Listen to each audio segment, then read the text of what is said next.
In February of 2007, the cold in Merrillville didn't just sit on the sidewalks, it bit. It turned the parking lot outside the station into a sheet of dull glass, patched with salt and old tire tracks, and it made every small movement look careful, rehearsed. The man walking across it wasn't careful. He was fast in the way people get fast when their body decides panic is safer than dignity. Hands cuffed in front, shoulders hunched against the wind, his shoes slipping once, then catching. A patrol officer trailed him by a step, not touching him, letting him walk like a man who still had choices. Detective Donald Toth watched from the lobby window as the man reached the door and paused, just long enough to look up at the building like he was reading it for the first time. Toth already knew his name from the paperwork. It wasn't a name that mattered to him. What mattered was what the man had said. Breathless, the moment the cuffs clicked, "I can give you something. I can give you that one murder. The one you never solved." The door opened, letting in a gust of air and the smell of exhaust and wet wool. The man stepped inside, and his eyes found Toth immediately, like he'd been searching for him the whole walk across the ice. "I don't want to sit," he said, voice too loud for the lobby. "I don't want to get booked. I need... Listen, I know who did it." Toth didn't move toward him. He didn't offer calm. Calm was earned. He just tilted his head, the smallest permission. The man swallowed. His lips were pale. His pupils looked too wide for the fluorescent light. "It wasn't some stranger," he whispered, as if saying it softly could keep it from becoming real. "It was inside the house." And then he added, almost pleading, as if he wanted Toth to understand the shape of the cruelty before he had to name it. "You've been looking at the wrong kind of monster." Toth felt something tighten behind his ribs. Not fear, not exactly. Something older. A memory of a file folder that had refused to close. Of photos that didn't make sense no matter how many times you stared at them. John M. Parker's face, frozen in glossy color, smiling the way people smile when they've built something and believe it can't be taken. A man shot outside his own business, with his wife only a few feet away. A case that had gone cold so slowly it felt like it had been designed to. Toth turned away from the window. "Bring him back," he told the officer. "Interview room." As the man was led down the hall, still talking, still bargaining with his voice, Toth followed at a measured pace, and in his mind he saw, clear as if it were happening again, the night it all began. The night a simple request for homework became a doorway. On April 17th, 2003, John M. Parker was 33 and already tired in the way people get tired when they've spent a decade outrunning the lives they came from. He sat at his desk at J&J Parker Industries in Merrillville, Indiana, with paperwork spread in neat piles he kept shifting, trying to locate the one page that mattered, the one signature that would keep the business moving. Outside his office, the building made its usual noises. Phones, distant laughter, the faint squeak of a chair rolling across carpet. Proof that the company was alive even when he wanted silence. The business itself wasn't glamorous. It was vacuum cleaners. Kirby vacuums. The kind that cost more than people expected a vacuum to cost. The kind that required persuasion, training, and a certain hard brightness in the salesperson's eyes. John had that brightness. It was how he'd built his life. He'd worked his way up and, by all accounts, done it quickly. Rich young, respected in his niche, the kind of man other salespeople listened to because he'd proven he could win. He also carried the habits of winning into his home. He liked order. He liked improvement. He believed problems could be solved if you pressed hard enough in the right places. Sometimes that worked. Sometimes it didn't. His desk phone rang. John's hand hovered a moment before he picked up. A part of him, the part that always had a list running in his head, wanted to let it ring. But he didn't. He was never the kind of man who let things go unanswered. "Hey," Judy said on the other end, and he could hear the house behind her, a TV, a child's voice, footsteps on stairs. He pictured her without trying. Judy was his partner in business and, at least on paper, in life. They'd built J&J together, John and Judy, the name right in the company, like a vow you couldn't ignore. "Christina's homework," Judy said. "She left it at the office when she was there. Can you bring it home?" John shut his eyes briefly. It wasn't the request itself. It was the repetition, the way small things kept appearing, like the universe was testing whether he could keep all the plates spinning. "I'll get it," he said. There was a pause, and in it he heard her breathing, steady. He'd learned to listen for steadiness. It told him what kind of night he was going to have. "And we're still good for dinner?" Judy asked. "Yes," John said. "We're good." After he hung up, he stared at the phone a second longer than necessary. From the outside, their life could have looked settled. A successful couple, kids, a business. But there were fractures beneath it. Hairline at first, then wider. He'd learned that appearances weren't protection. They were just another product people sold. He pushed the thought away and stood to gather the homework. He didn't know yet how that single piece of paper would become the most expensive object in his world. At home, the hours moved in the way they always did. Children, noise, the rhythm of a family preparing to be seen in public. John returned from work, heard Judy upstairs getting ready, and stepped into the living room where the kids were. His stepchildren, Danny and Christina, sat with a kind of practiced disinterest, eyes on the television, bodies angled away from him. John tried, lightly, to say something. A question about school. A comment about the show. Their replies were short, clipped. It would have been easy to dismiss it as teenage moodiness, and sometimes it was, but John had been in their lives long enough to feel the difference between normal sulking and something with a sharper edge. He had become the bad cop in their house, the one who pushed, corrected, enforced. He didn't like that role. Not truly. But he couldn't stop himself from believing discipline was love in a different form. Judy, in comparison, was softer. She was the voice that soothed after John's voice sharpened. She kept the peace. She kept the children close. John told himself it balanced out. If he'd been honest, he might have admitted it also meant the children learned who held the emotional power. And emotional power in a house like theirs was everything. They went to dinner anyway, Judy and John alone. The younger kids left with Danny and Christina. It was a date night, the sort of thing couples did when they were trying to reinforce the idea that they were still a couple. The meal was good.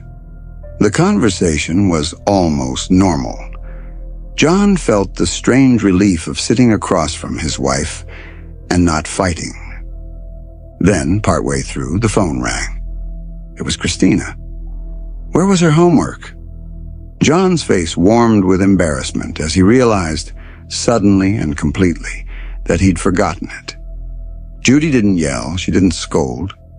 She just looked at him, eyes steady, and John saw something in that look that he couldn't name at the time. Not anger, not disappointment, something like patience, like someone waiting for a lock to click. "We'll stop by," Judy said calmly. "On the way home." John agreed. He was irritated at himself, but not suspicious. Suspicion would have required him to imagine his life could be arranged against him. He still believed effort could fix anything. It was just before 10 p.m. when they pulled into the lot at J&J Parker Industries. The office park at night had a different personality. In daylight, it was ordinary.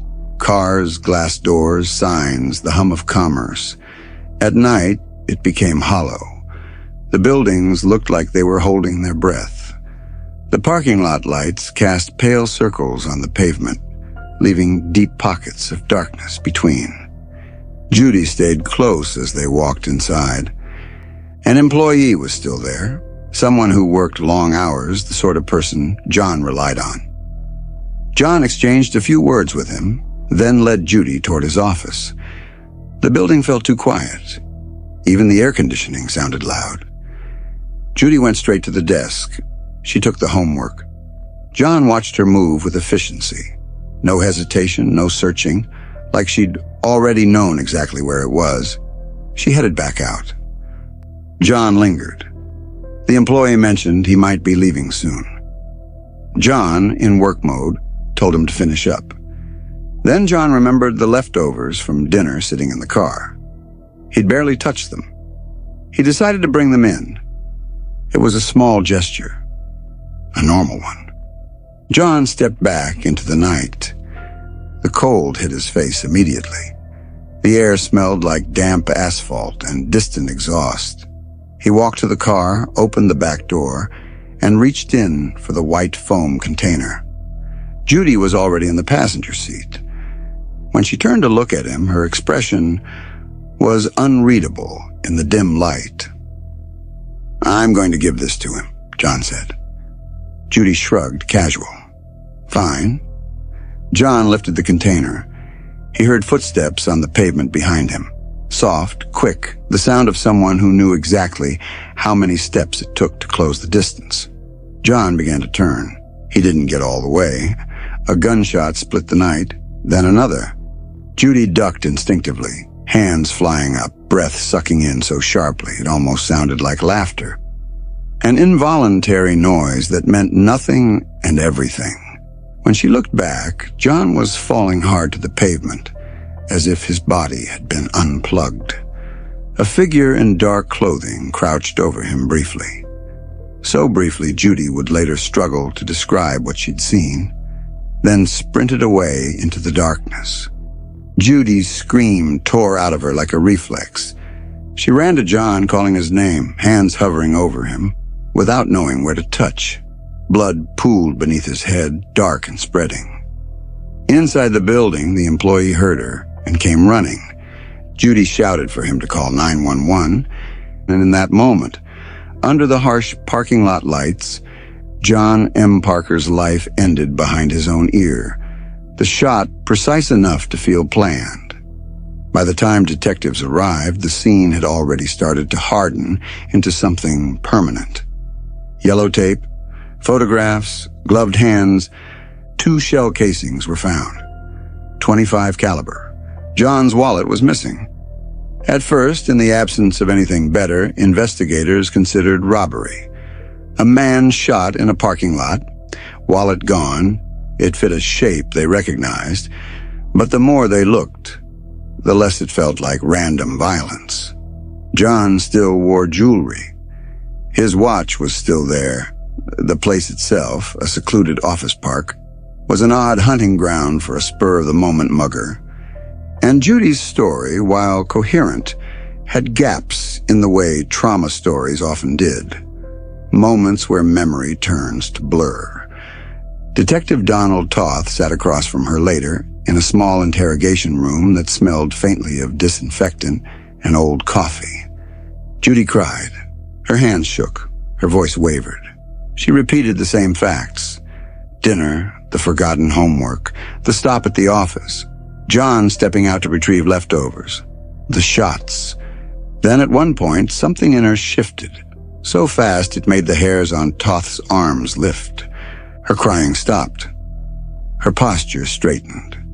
She looked at him with a hard, intent focus that didn't match the grief on her face.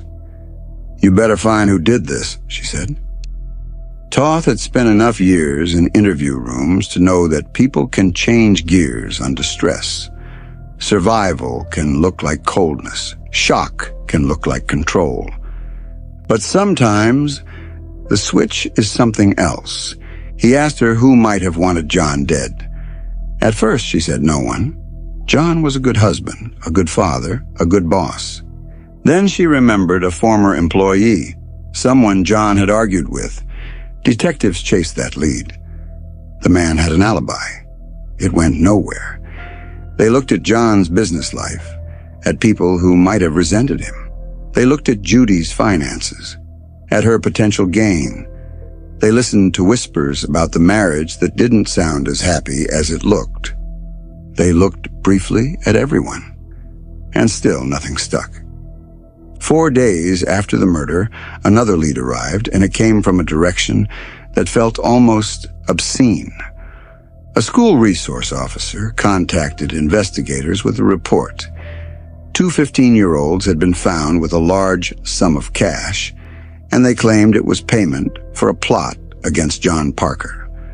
The name attached to the plot was Danny, John's 15-year-old stepson, the kind of suspect that makes a room go silent. Not because it's impossible, but because it's too ugly to accept quickly. Detectives brought Danny in. He was a boy in a chair too big for him, trying to sit like a man. He blinked too often. He rearranged his hands. He answered questions with that brittle, defensive tone teenagers use when they feel trapped. He admitted he'd paid kids to do something to John. He insisted he never wanted John dead. The detectives didn't know whether to believe him. What they did know was that the case had just moved from the outside world into the most dangerous place a case can go, inside a family. Over the next weeks, the investigation lurched forward and then stalled. Witnesses contradicted each other, alibis appeared, lawyers entered. The household turned inward, tight-lipped. A murder in a parking lot is hard enough. A murder where the suspects might share a dinner table is something else entirely. Eventually, without enough to hold anyone, the momentum died. The file thickened, the leads cooled. Time did what time always does. It made the terrible feel distant, until it didn't. 4 years later, that distance shattered. A narcotics investigation brushed against an old name. A man in trouble realized he had a different kind of currency.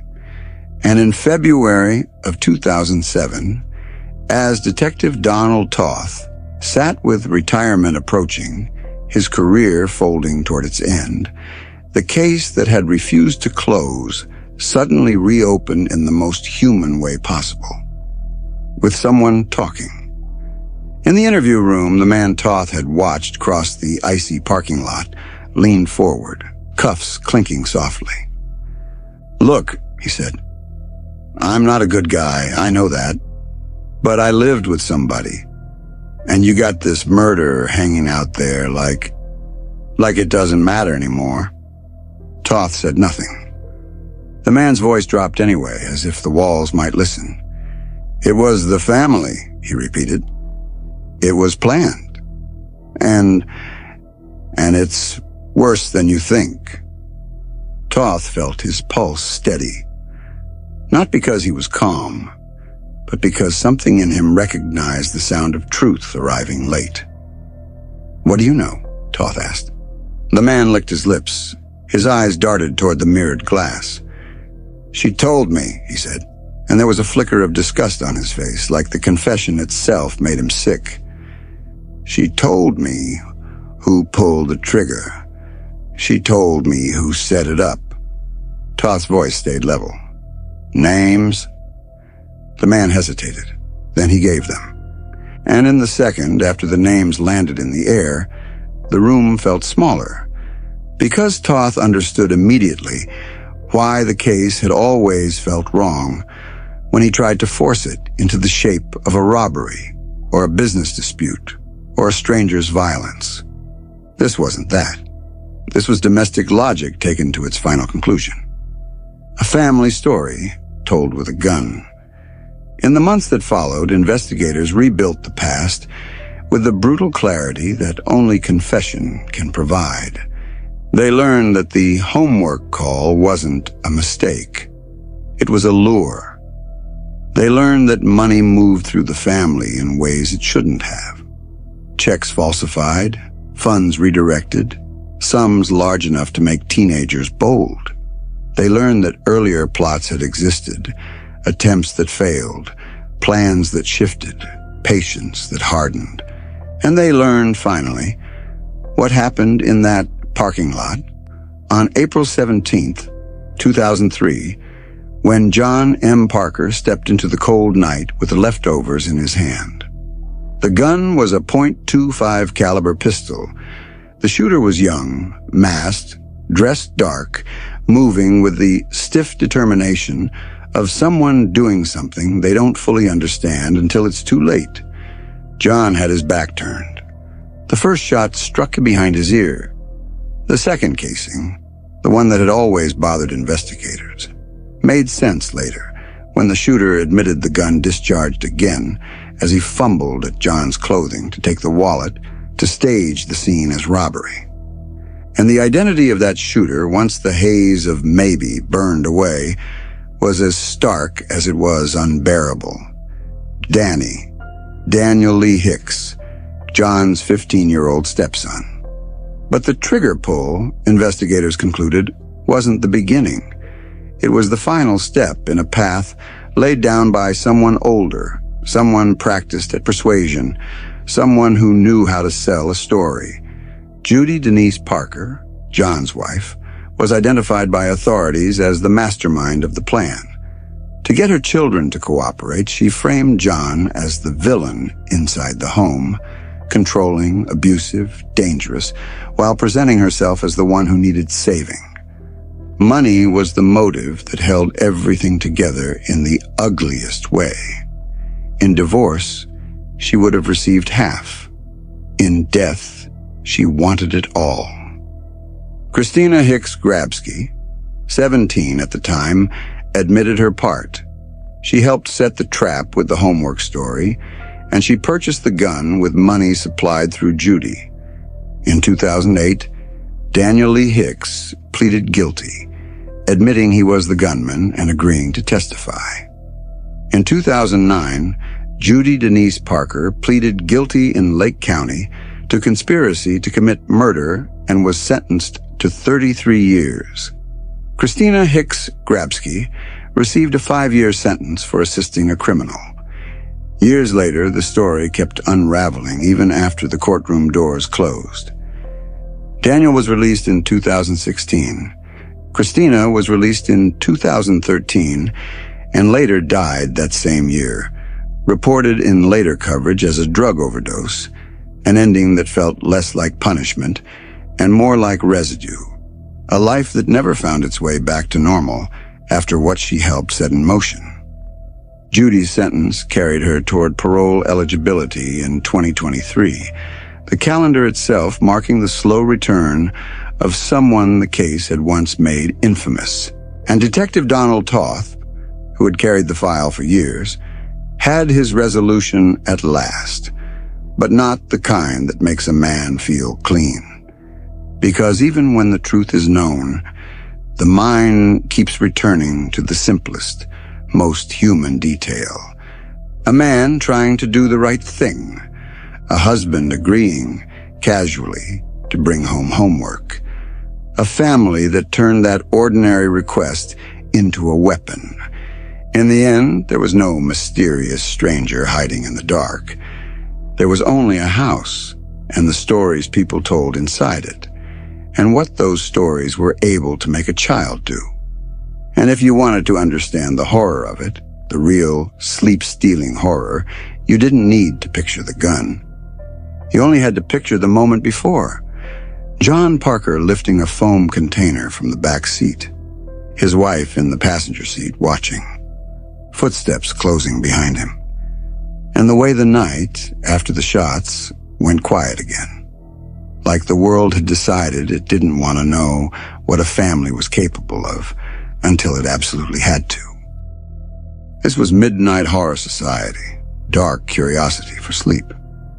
Until your next midnight session, sleep well.